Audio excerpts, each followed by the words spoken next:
एक दिन ऐसा हुआ कि मेरे पति ऑफिस से घर आए तो वे अपने एक दोस्त को भी साथ लाए थे। सर्दी की शाम थी, इसलिए मैंने खाना भी जल्दी बना लिया था। मेरे पति जिस दोस्त को लाए थे उसे मैं पहले से जानती थी। उसका नाम राकेश था। मेरे पति और उनका दोस्त राकेश हॉल में सोफे पर बैठ गए। फिर मैंने दोनों के लिए चाय बनाई और चाय देने गई। इसके बाद दोनों चाय पीते हुए बातें करने लगे। लगभग 1 घंटे बाद मेरे पति ने कहा, काजल, आज राकेश हमारे घर ही रुकने वाला है, तू खाना लेकर डाइनिंग टेबल पर आ जा। मैंने कहा, ठीक है, अभी खाने की तैयारी कर देती हूँ। और दोस्तों, मेरा नाम काजल है, आपको तो पता नहीं होगा इसलिए बता दिया। और दिखने में मैं ऐसी हूँ कि आप जैसे लोग मुझे देखकर बस वाह ही निकालते हैं, तो आप समझ गए होंगे कि मैं कैसी दिखती हूँ। फिर मैं खाना लेकर हॉल में टेबल पर रखा और दोनों को खाना परोसकर मैं भी वहीं उनके साथ खाने बैठ गई। दोनों अपनी ऑफिस की बातें कर रहे थे। और हाँ दोस्तों, मेरे पति का नाम मिलन है। थोड़ी देर में हम तीनों ने खाना खा लिया। फिर मेरे पति ने मुझे पीने का सामान लाने को कहा। आपको लग रहा होगा कि खाना खाने के बाद पीने का, तो मैं बता दूं, हमारे अहमदाबाद में कभी भी पीने का चलता है। जब मैं पीने का सामान लेने गई तो मेरे पति ने फिर कहा, काजल सुन, साथ में शतरंज का गेम भी ले आ। मेरे पति और उनके दोस्त को शतरंज खेलना बहुत पसंद था, तो मैं सब कुछ लेकर आई। फिर उन्होंने कहा, जा अब एक चादर भी ले आ और यहाँ बिछा दे। मैंने चादर लाकर हॉल में नीचे बिछा दी। फिर दोनों वहाँ बैठकर पीने लगे और साथ में शतरंज खेलने लगे। जैसे जैसे गेम आगे बढ़ता गया, दोनों का पीना भी बढ़ता गया और दोनों को नशा चढ़ने लगा। फिर दोनों कुछ भी दांव पर लगाने लगे। तब राकेश ने मेरी तरफ इशारा करके मेरे पति से कुछ कहा। मैं वही थी और उनकी गेम देख रही थी। जब उसने मेरी तरफ इशारा किया तो मैं थोड़ी देर चुपचाप खड़ी रही। फिर मैंने अपने पति को साइड में बुलाया और समझाया, देखो, मैं तुम्हारे दोस्त राकेश को कबड्डी नहीं खेलने दूंगी।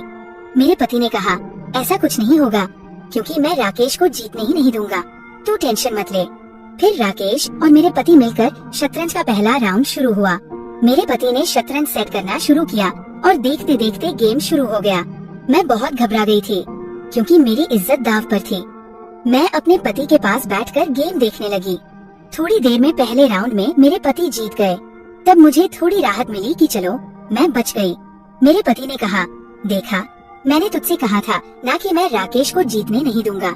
तुझे मुझ पर भरोसा नहीं था, लेकिन काजल, मैं इस गेम का बहुत पुराना खिलाड़ी हूँ। मैं आज तक नहीं हारा। तब राकेश बोला, ऐसा है मिलन, अगर तू ऐसा है तो चल एक बार और खेलते हैं। इस बार अगर मैं हारा तो मैं तुझे अपनी कार दे दूंगा, और अगर तू हारा तो तुझे पता है मुझे क्या चाहिए। उसकी बात सुनकर मुझे बहुत डर लगने लगा, क्योंकि अब मैं समझ गई थी कि वो अपनी हारी हुई गेम जीतने के लिए नहीं, बल्कि मेरे लिए खेल रहा है। उसकी आंखों में साफ दिख रहा था कि अगर वो जीता तो आज मुझे हबक लेगा। वो धीरे धीरे मेरी तरफ देखकर स्माइल भी दे रहा था, लेकिन मेरे पति को ये कुछ दिख नहीं रहा था। उन्हें तो बस राकेश की कार सपने में दिख रही थी कि जल्दी से मैं राकेश की कार जीत लूं। मेरे पति ने राकेश से कहा, राकेश चल, मुझे ये डील मंजूर है।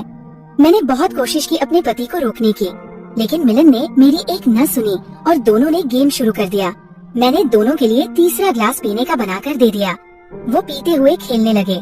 इस बार मुझे और ज्यादा डर लग रहा था, क्योंकि अगर इस बार मेरे पति हार गए तो मुझे राकेश के साथ कबड्डी खेलना पड़ता। दोनों खेलते खेलते 20 मिनट हो गए। तभी अचानक राकेश खुश होने लगा, क्योंकि उसने शतरंज में ऐसी चाल चली थी कि अब मिलन का जीतना मुश्किल था। और आखिर में वही हुआ। मिलन उदास होने लगा और वो हार गया। राकेश जीत गया। मुझे समझ आ गया कि अब राकेश मुझे खटला कबड्डी खिलाने वाला है। फिर राकेश मेरी तरफ देखकर स्माइल देते हुए बोला, भाभी जी, अब आप अपना काम शुरू करो। मैं वहाँ बैठी बैठी अपने पति की तरफ देख रही थी और सोच रही थी कि अब क्या करूँ। तभी मिलन ने मेरी तरफ देखकर हाँ करने का इशारा किया।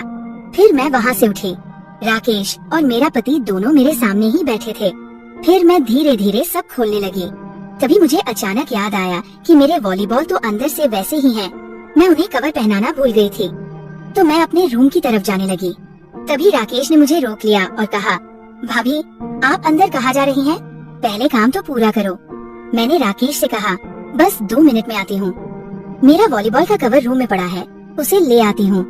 उसने कहा, ठीक है, लेकिन जल्दी वापस आना। फिर मैं रूम में गई, अपने वॉलीबॉल को कवर पहनाया और वापस आ गई। मुझे बहुत शर्मिंदगी महसूस हो रही थी, कि आज मुझे मेरे पति की वजह से राकेश के साथ कबड्डी खेलना पड़ेगा। जब मैं उनके पास आई तो मेरे पति ने मुझे आंखों के इशारे से पूछा, वॉलीबॉल को बादाम का कवर पहनाया? मैंने भी इशारे से हाँ कर दी। तभी राकेश ने मेरे पति से पूछा, अरे मिलन, तुम दोनों क्या बातें कर रहे हो? मैंने इशारा करके तब राकेश को कहा कि कुछ नहीं, वो तो बस ऐसे ही। तो मैंने उससे कहा, ठीक है भाभी, अब आप तैयारी करो। और धीरे धीरे करके मैं उसके सामने सिर्फ वॉलीबॉल और बादाम के कवर में ही खड़ी थी। मुझे बहुत ही शर्मिंदगी महसूस हो रही थी और राकेश तो मुझे देखे जा रहा था, लेकिन मैं कुछ कर भी नहीं सकती थी। मैंने अपनी आंखें नीचे झुका ली। तभी मेरे पति ने कहा, काजल, एक ग्लास पीने का तो बना। तो मैंने दोनों को एक एक ग्लास दिया और ये उनका चौथा ग्लास था और वो दोनों उसे भी पी गए। इसके बाद राकेश बोला, यार मिलन, मुझे ये अच्छा नहीं लग रहा कि भाभी जी मेरे सामने इस हालत में खड़ी है। मैं चाहता हूँ कि भाभी जी पहले जैसे तैयार होकर बैठ जाए, लेकिन हाँ, इसके लिए एक चेस का गेम खेलना पड़ेगा। मिलन, अगर अब तू हार गया तो अब तो भाभी को वॉलीबॉल का कवर, बादाम का कवर, सब कुछ उतारना होगा। दोनों को पूरी तरह नशा चढ़ गया था और मेरे पति को तो बिल्कुल होश ही नहीं था।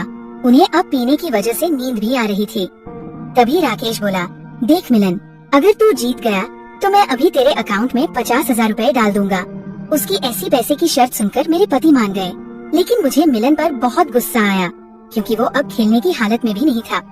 फिर भी गेम शुरू हो गया। थोड़ी देर गेम खेलने के बाद मैंने देखा कि मेरे राकेश जी खुश हो रहे थे, तो मैं समझ गई कि वो जीतने वाले हैं। फिर मैंने भी गुस्से में ही एक ग्लास पी लिया ताकि मुझे शर्म न आए और मैं अपनी बेइज्जती सहन कर सकूं। फिर 15 से 20 मिनट बाद उनकी चेस की गेम खत्म हुई और इस बार भी राकेश जीत गया। उसने कहा, भाभी, मैं जीत गया हूँ। तब मेरे तो होश उड़ गए। राकेश मेरे सामने हंसने लगा और कहने लगा, चलो भाभी, अब तो कबड्डी खेलनी ही पड़ेगी। मैंने धीरे धीरे वॉलीबॉल और बादाम को खोलना शुरू किया और अब मैं एक अनजान व्यक्ति के सामने वैसे ही खड़ी थी, और वो भी मेरे पति की वजह से। राकेश जी ने मेरे बादाम की तरफ इशारा किया और पूछा, भाभी, ये क्या कहलाता है? तो मैं तो पूरी तरह शर्मा गई। दोस्तों, मेरी शादी को अभी सिर्फ 4 महीने ही हुए थे, इसलिए मेरे हाथों में मेहंदी भी थी। उस दिन मैं मेकअप करके तैयार भी हुई थी और मिलन तो वही सो गया था। तो राकेश मुझे कहने लगा, मिलन तो यहाँ आराम से सो रहा है, हम तो रूम में चले जाएं और वहाँ आराम से कबड्डी खेल लें। मुझे तो डर लगने लगा। राकेश जी के हाव भाव देखकर मैं समझ गई थी कि हाँ, अब वो मुझे खटिया कबड्डी जरूर खिलाएंगे। और मिनल तो गहरी नींद में था। फिर राकेश मेरे पास आया और बोला, तो भाभी, चले रूम में? फिर उसने मेरा हाथ पकड़ा और मुझे रूम में ले जाने लगा। जैसे ही हम मेरे रूम में पहुँचे, मैंने देखा कि उसका गाजर तो पहले से ही तंबू बन गया था और अंदर समा भी नहीं रहा था। तभी राकेश जी ने दरवाजा बंद कर दिया। अब रात के लगभग 12 बजने वाले थे और अब वो कबड्डी खेलने ही वाला था। लेकिन पता नहीं अचानक उसे क्या हुआ। वो बोला, भाभी, आप आराम से सो जाइए, मुझे आज नहीं खेलना, मैं अब अपने घर जा रहा हूँ। इतना कहकर वो रूम से बाहर जाने लगा। तभी मुझे भी नशा चढ़ गया था क्योंकि मैंने पिया था। तो मैंने उसे रोक लिया और पूछा, क्या हुआ, आपको क्यों नहीं खेलना? तो राकेश बोला, भाभी, मैं आपके साथ कबड्डी नहीं खेल सकता, ये सब गलत है। तो मैंने उससे कहा, गलत तो तब हो रहा था जब मेरा पति मुझे खेल रहा था और मुझे हरा रहा था, और तब आप वहीं थे और आपके सामने ही मेरे पति ने मुझे हारा था। राकेश जी, अब मैं खुद चाहती हूँ कि आप मुझे खटिया कबड्डी खिलाए। आप मानेंगे नहीं, लेकिन मेरे पति मिलन ने मुझे 6 महीने से ठीक से कबड्डी नहीं खिलाई। तो राकेश, अब ये गलत हो या सही, आप मुझे ठीक से कबड्डी खिलाए। हम ये बात अपने अलावा किसी को नहीं बताएंगे। और मैंने उसके गाजर को पकड़ लिया और कहा, चलो जैसे तुम्हें मजा आए वैसे, बस आज मुझे ऐसे ही छोड़कर मत जाओ। मन चाहे जितना और जब तक चाहो मुझे हवा दो। फिर क्या दोस्तों, पूरी रात सुबह तक अलग अलग कबड्डी के दाव किए और इसने मुझे ले लिया और मेरे पति तो बाहर ही सो रहे थे। सुबह उठने पर मुझसे तो ठीक से चला भी नहीं जा रहा था। तो दोस्तों, अगर आपने यहाँ तक हमारी कहानी सुनी है तो चैनल को एक बार सब्सक्राइब करें और वीडियो को लाइक दें, क्योंकि अगली कहानी जो हमारे चैनल पर आने वाली है वो इस कहानी से भी ज्यादा आपको पसंद आएगी। तो दोस्तों, अब मिलते हैं अगली कहानी में। तब तक सभी अपने अपने गाजर को संभल कर फ्रिज में रख लें। Bye bye. वीडियो पूरा देखने के लिए आप सभी का बहुत बहुत धन्यवाद। फिर मिलेंगे कल एक नए वीडियो में। तब तक के लिए अलविदा।